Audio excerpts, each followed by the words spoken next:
Welcome to the Hunger for Change podcast, the ultimate destination for unraveling health myths and uncovering the truth that the industry has hidden from us for far too long. Today I'm absolutely thrilled to introduce Brian Sanders, a true pioneer in the debunking of some of the biggest health scams of the modern era. Brian is a force to be reckoned with. As the brilliant filmmaker behind the anticipated Food Lies documentary, he fearlessly challenges the status quo and seeks to revolutionize our understanding of nutrition. As the host of the esteemed Peak Human podcast, Brian has engaged in captivating conversations with the brightest minds in the field, shedding light on the secrets to optimal health. Additionally, Brian co-founded Sapien, a health education company dedicated to spreading knowledge and inspiring transformation. But Brian's impact doesn't stop here. He's on a mission to raise awareness about regenerative agriculture and promote access to ethically raised animal products through his company Nose to Tail. His dedication to sustainable and responsible farming practices is reshaping our food system for the better. So, are you ready to expand your understanding of nutrition and challenge everything you thought you knew? Welcome, Brian, to the Hunger for Change podcast. Hey, Nick. Yeah, I'm glad to be here. So, Brian, first of all, what does health mean to you? Oh, man. Well, it's more than the absence of disease. That's for sure. Some people just think it's not being in a hospital bed or not taking medications. But over the years, as I've gone on my journey and kind of reached a more optimum health, I realized it's feeling good every day, waking up, having a strong body that I can play sports. I can do whatever I want. I'm actually turning 40 in less than 2 weeks. And I still play beach volleyball for 3.5 hours on Saturday morning, or I'm just starting a flag football league because I played football my whole life. I can do anything I want. I don't take any medication. I don't take any over-the-counter medications. And have you always been this healthy? No. I mean, growing up, I was athletic and I was fine. And then you can get away with a lot when you're young.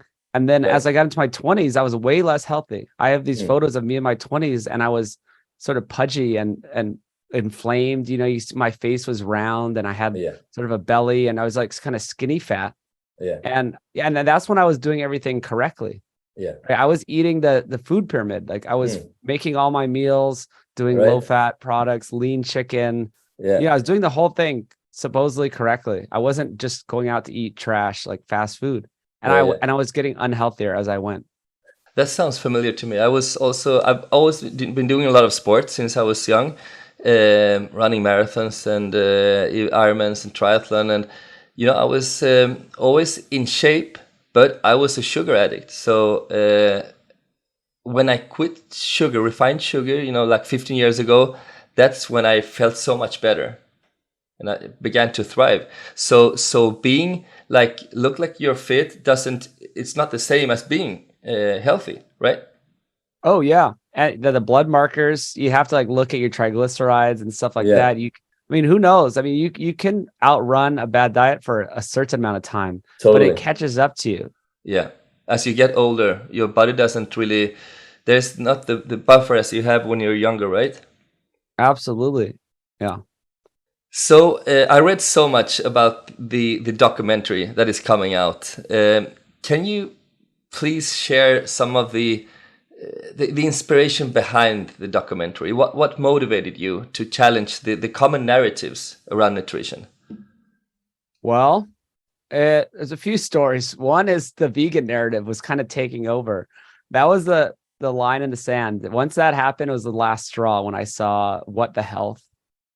People know the vegan documentaries. Yeah, I know. Partly was because my own health journey that I was already on for 3 years. I already realized, what true health could be when I changed my diet.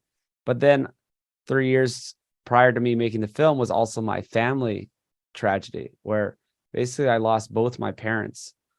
It was sort of a slower process. My mom has Alzheimer's and is technically still around, but she's been unresponsive for 3 years now, in the last stages of Alzheimer's. So this really kicked off around 9 years ago when I started my health journey. And then I lost my dad to cancer. And I think that this was because of the modern diet and lifestyle. And they were also trying to do the correct things and did the food, government recommended diet, and we didn't eat out a lot. Very rarely at all. We didn't eat out. People, so many people in the US just eat completely objectively bad foods, right? They're just eating McDonald's and fast food and candy. And this is not us. This was definitely not us. So they just slowly got sicker, and their blood, no one told them their blood markers were pre-diabetic. No one told them they were getting all the signs of metabolic syndrome, the pre-diabetes. No one told them. And that just happens. And that's how so many people around the world, I don't know why I'm saying Americans, we just kind of lead the way, right? Totally. Yeah. But yeah, so I just had to do something. I'm like, this isn't that hard to change your diet, right? I mean, maybe in the beginning, change is not fun. Humans don't like to change. But once I made these simple changes, I felt amazing. And I thought the food tasted better anyway, And so I just was like, I need to tell the world about this, because it's not hard. It's empowering. It's fun. It's delicious. And we're trying to make the biggest health film ever made, because there's been films made, there's some okay ones, there's some kind of Michael Pollan films that are kind of but they're kind of like, oh, eat more plants, and like, let's eat the rainbow and just eat smaller amounts. It's like this old messaging that I don't like. It's like, oh, the whole thing is like, oh, let's just have a smaller plate. The conclusion was like, buy smaller plates so you don't eat so much. I'm like, and you're always hungry, right? You always walk around hungry. It's like, yeah, just eat the same. Well, eat healthy foods, but just eat less of them, and just eat mostly plants. And I just don't like this message. You can't just sit there and be hungry for your life. You need to eat different foods. You need to change your foods, and then you won't be hungry. So yeah, I just wanted to tell the world. That's great. Actually, I also lost my father due to cancer, and just as you said, I'm sure that he was pre-diabetic, but nobody told him. I'm pretty sure. So that's actually that's funny, because that's the same motivation that you had, the same inspiration as you had, my father. So when we will be able to see the film? Yeah, it's a long project. It's been 6 years. We've traveled around the world. We went to Tanzania and filmed with the hunter-gatherers and the Maasai, and we've been all over North America. But we're looking to get on big platforms, right? We want to get this on Netflix, something worldwide where everyone can see it. And that's probably going to be in the beginning of next year, by the time it actually gets out. Cool. So I understand that in this documentary, you talk about the hundreds of millions of reasons why we should eat meat.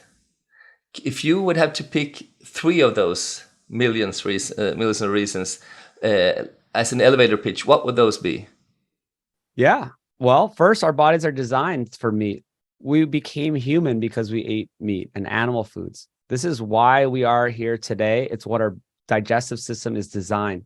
We got these big brains, and we went away from our ancestors with a change in gut because of meat, right? So our body requires it. Meat is a more nutrient dense and bioavailable source of protein and vitamins and minerals.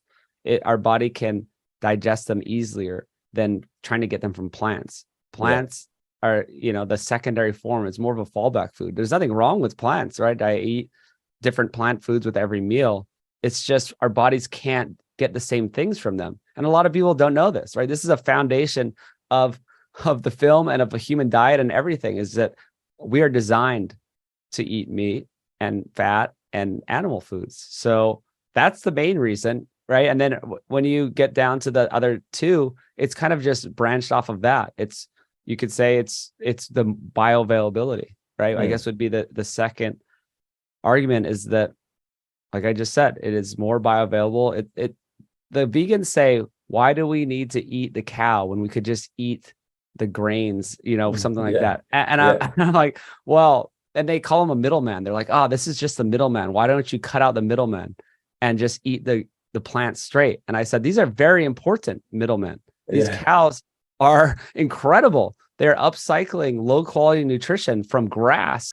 It's a miracle, right? They convert grass into a protein that we can actually absorb. it's it. It's a miracle. We can't replicate that. If you want to jump to fake meat, we're never going to replicate the miracle of a cow taking grass and sun and water and turning it into a perfect nutrition source. So that's number two. And number three, it's so good. It tastes good and it keeps you full. So I guess those are kind of related, right? Like satiety. Yeah, I'm really into this concept of satiety and like being full. And that's what we were saying before, right? You can't just be hungry all the time and try to eat a salad with no meat on it. And, then it's not going to work. So meat is delicious to 99% of humans and we should enjoy it. And we should enjoy being full and not being hungry. Totally agree. I see that you don't talk about a diet. You prefer to talk about a lifestyle. Why is that? Well, diets don't work. There's all these stats, 80 to 95% of diets fail.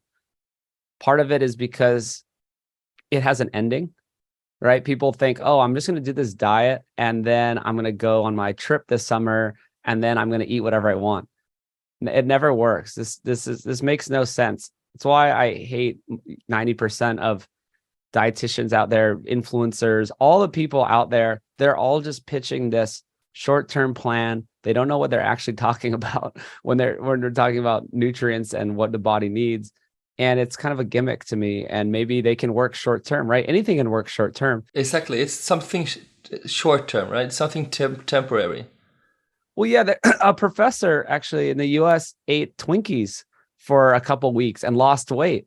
Yeah. It was stupid. Of course, if you just eat like a very small amount of Twinkies, you can lose weight. That doesn't mean anything for your health or for what's a good diet or getting protein, right? That's just an example of why it's so stupid that you need a good diet is long-term. It's you need all of the protein and nutrients and you can't think short-term. Totally. So we're often told that grains have been an important part of our evolution. So when you have a look at your research on human dietary changes, what would you say about this? Is it that important? So grains are a great way to feed a lot of people. So the agricultural revolution between 10 and 15,000 years ago was great for feeding people, but we didn't really understand that it was low quality nutrition. That it was more about we needed calories to survive. And actually there was negative consequences to that. We got shorter, our brains got smaller, we had more disease, we were less robust, our bones are thinner even. So they look in the archaeological record and they can see a hard line in the sand before agriculture and after agriculture. And you can immediately see how frail humans got after eating all these grains in our diet and how much more disease. And they can see, lesions on the bones that are left from this disease. So it's, it was an experiment. Basically, we didn't know, right? We didn't know that this was going to happen. And it got a lot of people really wealthy. Actually, the side story is that's how the wealth disparity happened, right? Let's start when we went from a more egalitarian kind of society that was more on equal level playing field to kings and peasants. Totally. What about the native communities that are known for relying on grains, such as the South American indigenous groups? Did they always rely on grains? No. Yeah, we're all hunter-gatherers at one point, right? And we would just get what was around us and get animals and collect fruit and tubers and stuff like that. But the South Americans did, at some point start relying on some corn products and stuff like that. But they actually do a lot of different techniques, and they had to do these techniques to detoxify them from the anti-nutrients and actually unlock more of the nutrients. So there's a lot of B vitamins that are in these grains that they developed that you can't access, and they have to use lye to get them to they soak it in lye. And it unlocks these nutrients. And of course they're not using glyphosate and other chemicals and all that stuff, right? So it's very different grain. They had these techniques to help unlock more nutrients. And yes, it was a source of calories. I mean, we always needed calories over the years, right? but we still got our main nutrients and protein from animal foods. Right. And so making this documentary, what is the most fascinating thing that you discovered about the human diet? Oh, wow. Well, I've actually gone on a journey myself where I used to think there was kind of more one way to do it. Like you said, like I'm more into this framework, not a specific diet, right? So I think in the beginning, I was just looking at it under this lens of, oh yeah, we just need to cut all carbs, basically, like get rid of sugar, get rid of grains, get rid of carbs, and everyone's going to be healthy. And then along the way, I realized that that was a great option. And I think it's awesome. And I think a lot of people should do it. Yeah. Maybe most people should do it.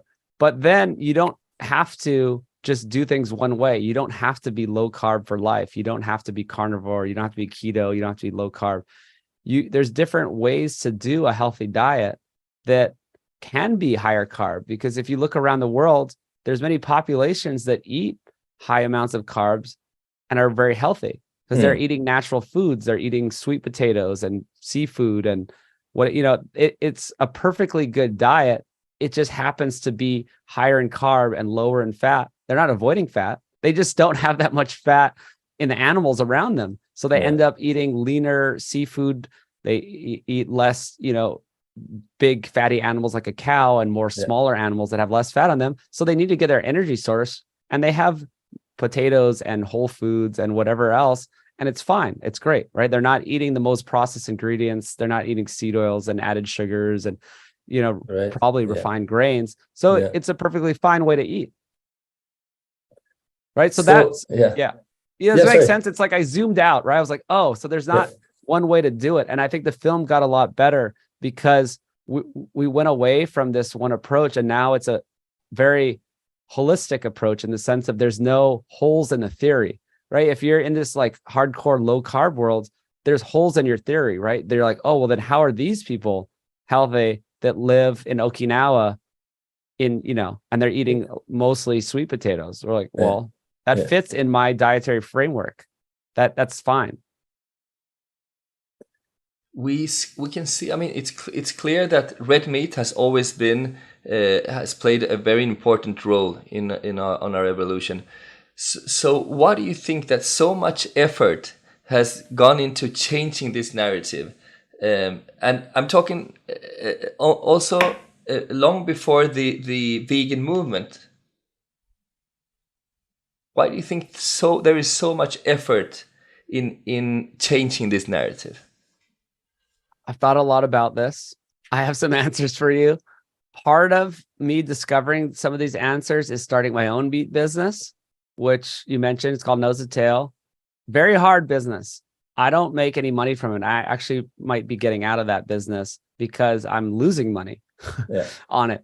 So I very quickly learned how the world works. I mean, people already kind of know how the world works. It's based on money, right? It's very much based on money, power. There's always people at the top trying to make more money, big corporations trying to sell more products. And I kind of got it. And then I really got it once I did it on my own. And then I realized, okay, I have no profit margin. So I can't do anything. I can't hire people. I can't do marketing. I can't do much at all. Then I thought of the opposite. I'm like, okay, what if I had a cereal company, or I made like cereal bars, like granola bars or something. Okay, so I can get a bunch of cheap grains. I could put them in a package. I can, make some kind of marketing claims of how healthy it is. And maybe this cereal granola bar cost me like 4 cents, right? The product itself costs nothing. It's just almost free, right? I just put a bunch of seed oils and added sugar and grains. Cost me 4 cents. I sell it for like $2 a bar, and I say it's awesome. So it's all about money. It's all about the right. Then, okay, I have so much money. I can do marketing campaigns. I can go all over the media. I can do lobbying. I can go to the government. Like these big corporations, they lobby. I can go do studies. Like Barilla is a worldwide pasta company. They fund tons of studies that show that pasta is great. Yeah. That's crazy. Okay, so so the answer is it's about money, right? There are no margins on grass-fed meat, right? But I totally agree with what you say, because the the guys that I buy my grass-fed meat from, or my organic eggs or organic cheese, my raw goat milk, they're just they do this as a hobby basically, or it's not a big business. So I totally understand what you say. It's sad, but I think it's important that the consumer actually understands this, you know, and because if you buy the products that you see in the on the advertisement, you will always get something that is not nutrient dense, right? The margins are not there. It's so clear to me now. Yeah. And hopefully people listening, sometimes you have to just stop and think about it. It's like everything that's being advertised for you, you realize that's for a reason. Someone's making a lot of money to afford these advertisements. Something's going on with this. You don't have your neighborhood egg guy or your mom and pop, mom and dad, raising the chickens and selling the eggs. They have no money. They have nothing to gain. So even with fruits and vegetables and produce, no one's making a lot of money off that either. I know. It's sad, but that's why I think it's important to enlighten and to actually explain what is behind, what is driving the food business, right? So you just mentioned the nose to tail concept. Could you explain what that means, and why is it beneficial for not just for our health but also for our planet? Absolutely, yeah. The concept of nose to tail, I didn't really get it until later. You kind of, it's like, why? It almost was the opposite, where you hear about sausage and you're like, oh, those are like the offcuts, and that's like the bad stuff, and they throw everything in the sausage. So I kind of just flipped my whole idea behind that. That's all, those offcuts are actually good. You need to eat the collagenous bits, right? And for all of history, all of cultures too around the world, you guys over in Spain do it a lot better, right? Every other country than the US, they're eating all the bits and pieces. It's part of your culture. I would say in Asia, they're really good at that. In Spain, yeah, we were good at that in Spain 50 years ago when we were having these cow intestines, but not anymore. That's such a shame. But Asian guys, Asian people are really good at this. Asian people do it. I got a business partner in Greece. They're still doing it a bit. Oh, yeah. He's out at the street markets, and he's getting all the offal. He's getting the organ meats. He's getting all kinds of stuff. So yeah, some people are still doing it. But the idea is that we ate the whole animal for all of history, right? I went to Tanzania. That's the correct way to pronounce it. I've realized Tanzania, and they eat the entire animal. They are sucking out every little bone marrow. They are cracking open the brains and they are eating everything. And that gives us the whole spectrum of nutrients we need. So like quick, not to get too technical, but basically there's different amino acids in meat, and there's methionine and glycine. And methionine is more in muscle meats, and glycine is more in the collagen, right? So it's like bone broth and and stuff like that. And you need a balance of that. They did a study in rodents, and if you give them all methionine, they died earlier. And so people thought that red meat was bad. This is one of the tricks that these scientists use. They try to make red meat seem bad. Then they gave them a full spectrum of amino acids like you're supposed to eat with the glycine as well. The rodents lived just as long as any other rodent. It was fine. So it's just a good example of why you need to eat nose to tail. It's like I guess some people are kind of waking up to this. There's a lot of collagen supplements these days, and you can get, or people are talking about bone broth. And so there is a reason for it, right? And like I said about the sausage, there is a reason we ate all the offcuts and the little bits and pieces. That isn't junk meat. I mean, maybe it's not as desirable to just chew on some like fatty, gristly meat, but if you can get it into a soup or you get it into sausage, there's a reason you eat it. Totally. And I mean, it's delicious. I think it's such a shame that people eat less of these dishes. They're not appreciated anymore, which I don't understand. I mean, I love bone broth. I love this bone marrow. Put it in the oven. It's so easy to cook, but people just try to. They seem to appreciate more the filet mignon, the lean meat. I think this is a cultural shift that's a bit designed. right? There are the powers that be that really have a lot of money, giant corporations, and they really are slowly pushing a narrative into just eat the chicken breast, Yeah. just eat, Yeah. right? It's like it's almost like diabolical where they kind of sell you back the solution. They tell you things are bad, and then they sell you back the solution. It's like, oh, and now we have a collagen supplement, and now we Exactly. have, right, all these products you need. You're right. You're right. Totally. Because out of that skin from the chicken, you make the collagen supplement and you sell it as in a nice packaging, and it's really weird. We need to go back to where we Well, were. we need to go back. Yeah, we've just kind of lost the old ways. Part of it is I feel like there's this big just push agenda narrative. It's just to push people away from the old ways. All the old ways are better. We don't have to go live in a cave, and it's not like we have to do that. But just realize all of these traditions that your grandparents had, like you said, 50 years ago, maybe these are all healthier. These are all good. Yeah, they were there for a reason. That's maybe that's a big thing I've discovered along the way, and I've spent time with different people in different cultures, and the older generation had it figured out, and it was better for the land too. I want to answer the second part of your question: or better for the environment, better for the world if you eat nose to tail, because you're eating way more of the animal. There's multiple reasons, but I have a friend, Dr. Bill Schindler, who's great. He studies this stuff. He's just been doing this for years and years. They looked at a deer. He hunts, he processes a deer. If you just take the regular cuts that you would buy, well, equivalent, like if it was a cow, right? It's like, oh, the filet mignon, right? The ribeye, whatever. They looked at how many calories you got, then compared it to if you ate the entire animal nose to tail, you got the bone marrow, you ate all the pieces, it was double the calories. You got double the amount of calories out of the one deer. Yeah. That's crazy. And you just mentioned, that's good for you, but also good for the planet.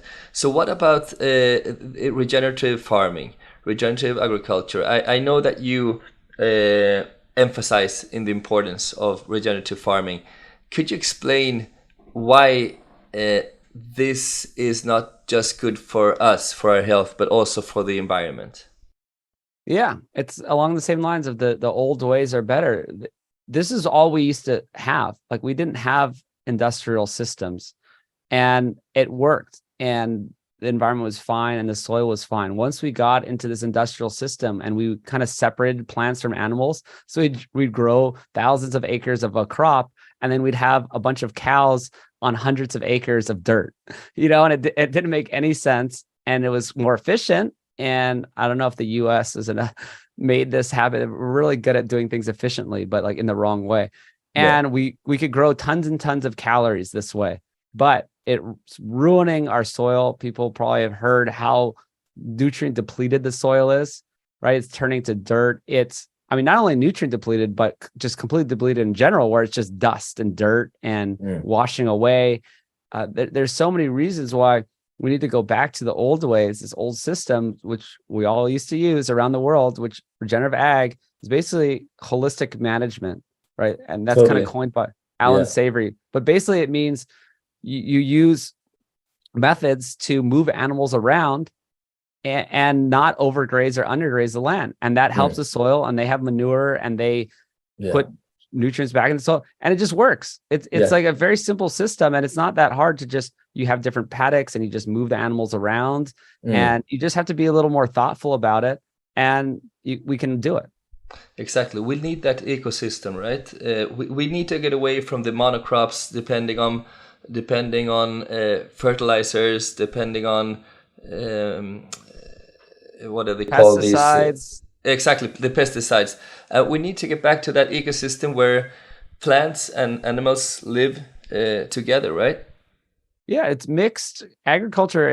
It's been done, and it can be done on a large scale. There's a guy, Gabe Brown, that has 5,000 acre farm ranch, right? And he's growing plants and animals together. And yes, it's like, okay, let's grow this here, then this. You move them around, it works. Yeah. Okay, great. So now, if we shift to fasting, I know that you say that fasting is something that you see as something normal, and not. Because we're so used to having to eat breakfast, lunch, dinner. We eat 3, 5, 6 times a day. It hasn't always been like that, right? Oh yeah, kind of like this idea of intermittent fasting's been around for a fair amount of years now. It's getting kind of popular, and to Yeah. me, yeah, that's just sort of more normal. I mean, yeah, I went to Africa, right? It's not like they had a refrigerator or they had some sort of way to just get food. They had to go get the food. But people, yeah, nowadays they want to snack all the time. It's kind of hard to undo modern society though, right? It's like once we've opened that box, it's hard to go back. But if you get used to this idea, well, really it's just a normal eating pattern. And maybe you can have breakfast, right? It's not like everyone needs to fast every day.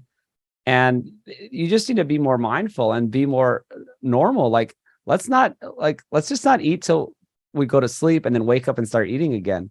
I mean, give your digestive system a break. Like you find you're not hungry. Like I really don't get hungry until lunch. Right. But again, not saying that everyone has to do this all the time.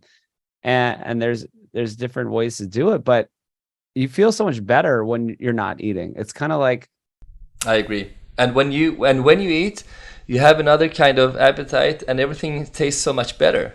oh yeah, exactly. So your company, Sapien, promotes a certain food framework. Could you explain to us how that differs from other popular diets or eating approaches? Yeah. I'm trying to popularize the Sapien diet. I mean, not that I'm going to make any money off it, but there's no good name, Sapien framework, right? Whatever, for this way of eating. That paleo, amazing, right? There's different animal-based diets, amazing. Low carb diets, all good, right? There's so many good ways. Even pescatarian, that's fine, right? We're eating whole foods, we're eating fish. So I kind of just wanted to get this idea that all of these diets can be good, and let's just call them something. And so what is the difference? We have the paleo diet, you have the pescatarian diet, and Sapien. They're the same thing. So that's what my whole point is that in my eyes, all good diets are kind of the same. And so why? How? I don't get it, right? Because if you're saying, hey, a pescatarian diet's good and a carnivore diet's good, they're like, that's opposite. I'm like, they're not opposite. They're the same. And here's why. Nutrients versus energy. So we go into the film, it's a 6-part series now, not just one documentary film. And we go into this in length. So I'll try to do it quickly for the audience. Your body wants nutrients and it wants energy, right? And for all of history, it's got those in the correct amounts, right? If we ate foods from nature, we got the correct amount of nutrients, which means protein, vitamins, minerals, essential fatty acids. And we got energy in the form of fats or carbs. And if you go out in nature and you collect foods and you eat what you can, you get the right amount of nutrients and the right amount of energy. Right now, everyone has too few nutrients, I think, too low in protein, too low in all the vitamins and minerals, and too much energy, right? They're getting too much energy from empty calories from fats or carbs. Okay. So we need to look, the Sapien framework and all good diets basically are balancing the nutrients to energy correctly, right? That's why I hate the calorie counting. Calorie counting is stupid because you're not differentiating between what kind of calories. Are we talking about protein and nutrient calories? Or are we talking about sugar, like an oil calories, right? Very, very different. So what you need to do is it's nutrient density, right? Nutrients versus energy. Basically, to get technical, that's nutrient density. It's like you're kind of doing a math equation, right? Of how many nutrients per calorie you're getting. And that's pescatarian. If you're eating a bunch of seafood and a bunch of vegetables and all this stuff, you're not eating empty calories. You're not getting a bunch of extra energy. You're getting all your nutrients. Same thing with a more meat-based diet. You can eat like a paleo meat-based diet. You're eating tons of red meat. You're eating eggs. You're eating all the good raw milk and dairy and you're whatever, right? You're fine because you're not eating excess refined energy, empty calories. So that's what I'm trying to tell the world. It's a bit complicated because people just want to know, oh, well, I eat carnivore and it's easy and I get it. And I just eat meat. And they're like, oh, well, I do this. Like everyone wants the name and the rules. I'm like, okay, there's no rules to this diet. You need to actually know a little bit more about food and understand the difference between nutrients and energy. Totally. But Okay, so what you just explained, it sounds reasonable. I completely get it, but for a lot of people, they find it hard to take that theory and put it into their lives. What would you say? What techniques do you recommend for someone that is looking to adopt sustainable lifestyle changes? Not just something that they do for a week or for a month. What we talked about earlier about a diet. You want this to be a change of your lifestyle. What should they do? Okay, so yeah, the first part of the question is a great question. It's like because it's more of a mental model, right? Or this is like it's a framework. It can guide you if you know what you're doing. But what are nutrient dense foods? Like, what are these foods? Well, it's basically all animal foods. Are nutrient dense. So if you're looking at all the different animal foods, and certain whole foods, right? Like mainly, well, I don't count bread or pasta as a whole food, right? That's a refined product. So if you're eating whole foods, plant or animal, you're getting the correct nutrient to energy ratio. You're winning the battle. The minute you start processing it, you go away from that, right? So it's like how to do it in real life is eat more protein and eat real foods on the side, and you're gonna win this battle. Like get protein, get animal protein, and eat whole foods. And I know people aren't going to be perfect and eat only whole foods, but it's like just limit the processed foods as much as you can, and it's going to work. So I don't know if that's still too broad, but it's just like get whole foods, make the foundation of your diet animal protein, whole foods, fruits, vegetables, just real food. And if you do you think there is like a threshold, a timeline that you need to do this for at least 4 weeks or 8 weeks or 3 months? Is there somewhere there's a tipping point when you start to crave for whole foods instead of processed food? It could be years, honestly. Yeah, I think some people can see the benefits in days. So if you just start eating real foods and you're getting, good meat, and you can feel great within a couple of days. I've seen it, and I've talked to a lot of people. But the journey might be years where you slowly get rid of these cravings for these foods. And so, I don't want to say like how it's going to be. Yeah. I mean, after a couple months, yes, I think people will see such great benefits and they'll feel better, but they could still, have these desires, right? That our whole society is set up for people to buy fast food and processed foods. Totally. Yeah. And it's hard to resist. But I mean, it took me years to really just not even want it anymore, right? It could take years where you just don't think about it. Like I have no desire. It doesn't take me willpower to not eat those foods, right? No. They're just not on my radar anymore. And what do you say to those that are worried about their cholesterol levels, eating meat and seafood? That's a hard one because there's nuances there. But in general, cholesterol was something we got wrong. I've interviewed many cardiologists about this. I mean, you can go back and listen to my Peak Human episodes with many cardiologists that talk about this, and we'll do it in the film too. It's just something we got wrong, right? We had this simple idea: if you eat cholesterol, that like from eggs or from seafood, that's just going to go in your arteries. That's not how the body works. No. Really, the big problem with having buildup of plaque in your arteries and all this stuff is from the processed ingredients. It's so obvious, right? It is the processed ingredients that, there's a cascade of things that happen to your body, right? Metabolically, that then produces the plaque in your arteries. It's not just you eat cholesterol and it goes in your vein. We produce cholesterol naturally, right? There's no way this is bad for us. If you don't eat cholesterol, your body will produce it. Sure. And also, I mean, people who eat high cholesterol, high animal food diets, they actually get better metabolic markers. If you look at your blood work, there's triglycerides, there's different types of cholesterol. You'll get lower triglycerides and higher HDL, which is a good thing if you eat these diets. Yeah.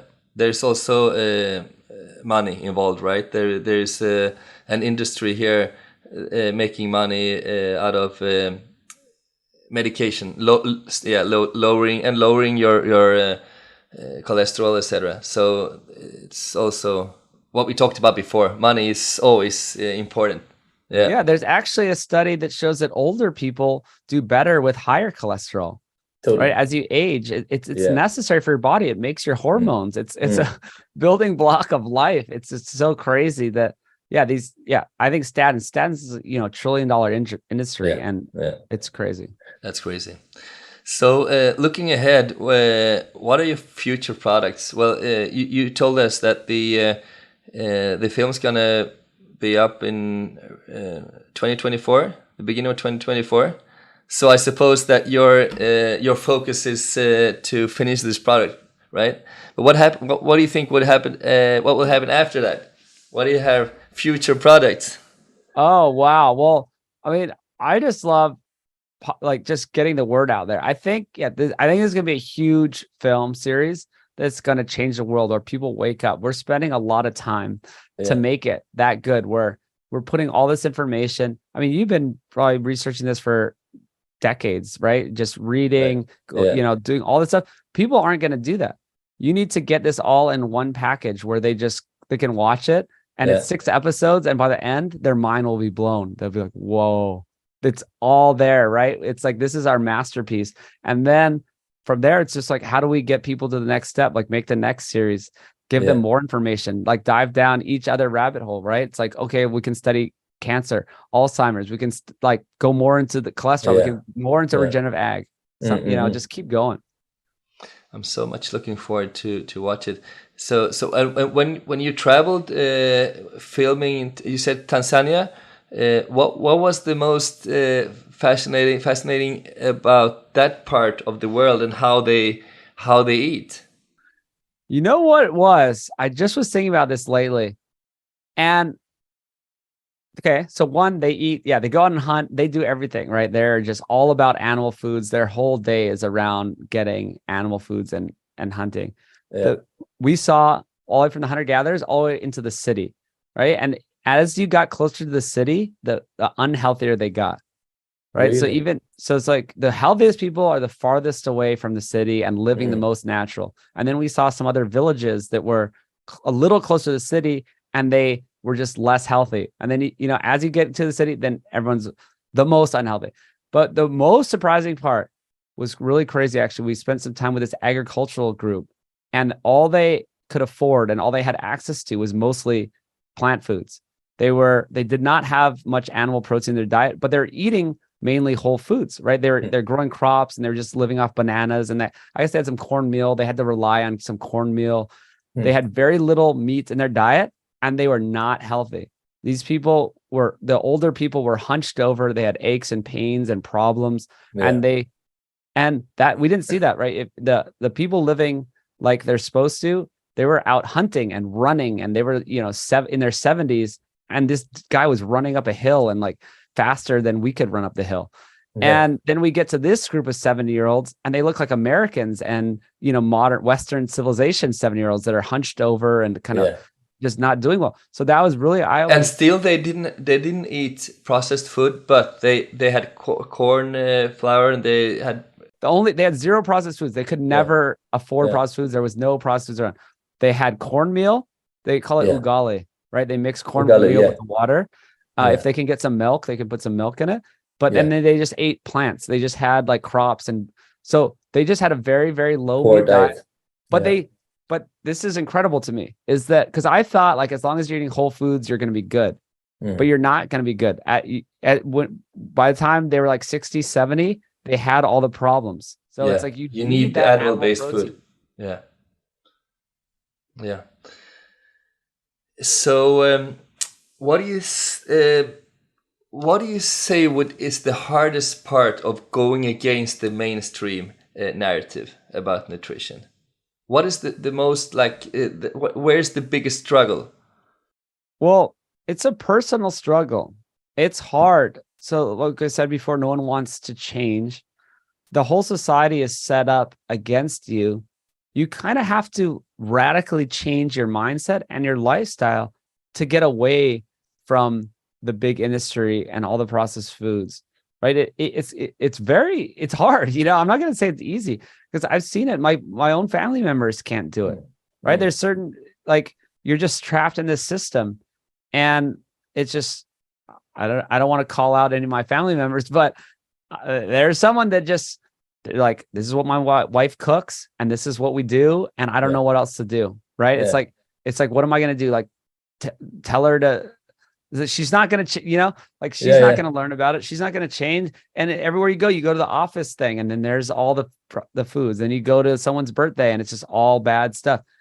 I'm not going to make it sound easy. We kind of do need to just shake up society. You need to kind of make new friends. Even you have to find people around you that do this. I think that maybe is the best tip for change and for getting healthy and working against the system, is finding people around you that agree and want to do it. And that's what I've done. I've moved to a different part of the US, into Texas, where a lot of people are about this. And now I have this great community, and we all do it together, and it's way easier. Right? It's pretty extreme maybe for some people, but you need to educate people around you. And then when you have a family barbecue or a big meal, everyone's on the same page, right? And then everyone brings the right foods, and then you can have a great meal, and you're going to feel better after, and you're not going to, feel bad the next day, and it's going to be great. Yes. So where did you live before? I lived in Los Angeles. Okay. So Texas is easier to find this kind of community than in California? It is. California there's a lot of vegan stuff going on. I was in like Santa Monica. People heard of Santa Monica, Venice Beach, those kind of like areas, a lot of plant-based influence there. Texas, people eat meat.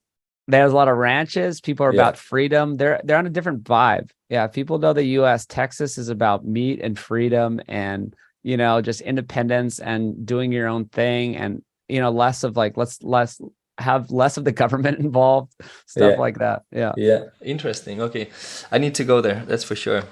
I interviewed Judy, Nutrition with Judy. She's from there as well, isn't she? She's in Austin with me. Yeah. She's in Austin. Exactly. Yeah.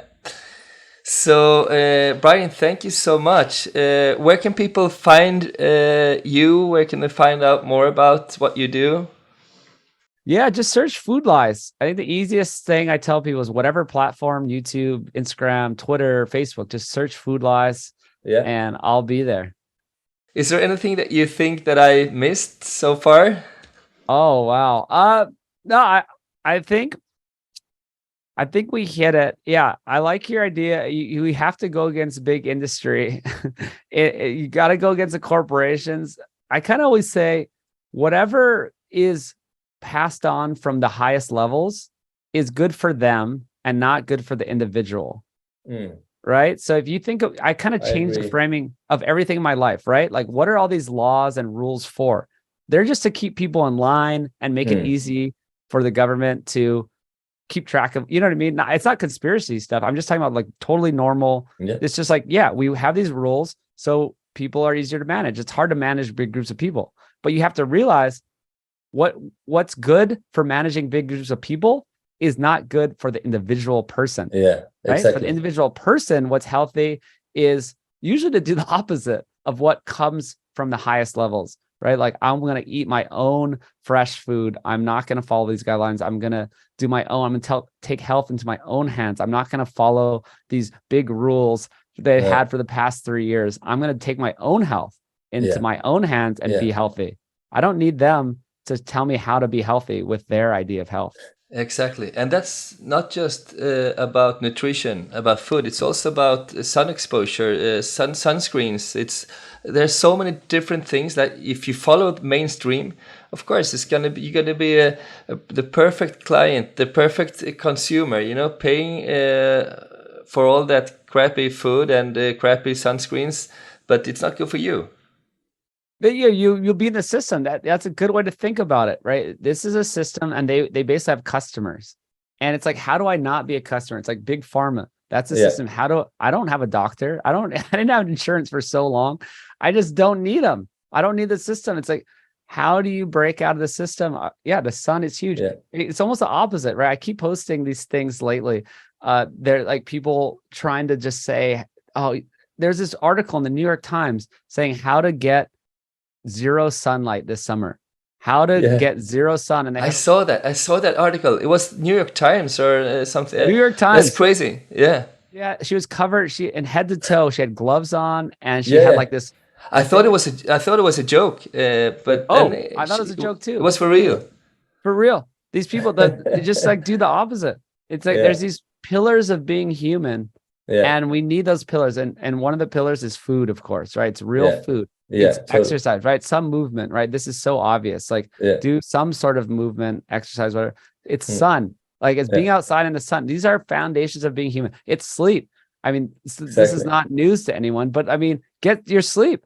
I used to just be like, oh man, who cares? Like, I'm just going to sleep 5 or 6 hours and, drink coffee and be fine. No, don't do that. Don't do that. Like sleep is so important. And then the last pillar of being human is that community aspect, which is also great. The social part is also very important. So important. So Brian, this was great talking to you. I'm so happy that you had this your time to talk to me, and I would love to stay in touch. And if you come to Spain, just let me know. I will. Yeah, I'd love to go back and come to Austin. There's a whole thing going on here. I will for sure. And so much looking forward to 2024 to get to watch the Food Lice documentary. I appreciate it. Yeah, watch the intro. If anyone wants to see the intro, it's on YouTube. I saw it. I saw it a couple of days ago. The intro. So thank you so much. All right. Thanks, Nick. Thank you so much for listening to the Hunger for Change podcast. I also wanted to take a moment to talk about Naturally, my brand of healthy food products. At Naturally, we are on a mission to change the world through what we eat. This is why we worked so hard to make products that are delicious and also good for you. They're all gluten-free and have no refined sugar. My personal favorites are the cheesy snacks, chocolates, and cacao hazelnut spread. We also have kale chips, granolas, nut bars, nut butters, and protein powders, as well as many cool snacks to be released this year. At the moment, Naturally is only available in Europe. You can head over to our website, naturally.com, and it will take you to our online store. If you're in Italy, Portugal, Germany, Poland, France, the Netherlands, or Sweden, you can find them in Amazon. Search for Naturally. I will leave all of these links in the description anyway, so that you can find them. Thank you so much for listening, and stay tuned for the next episode.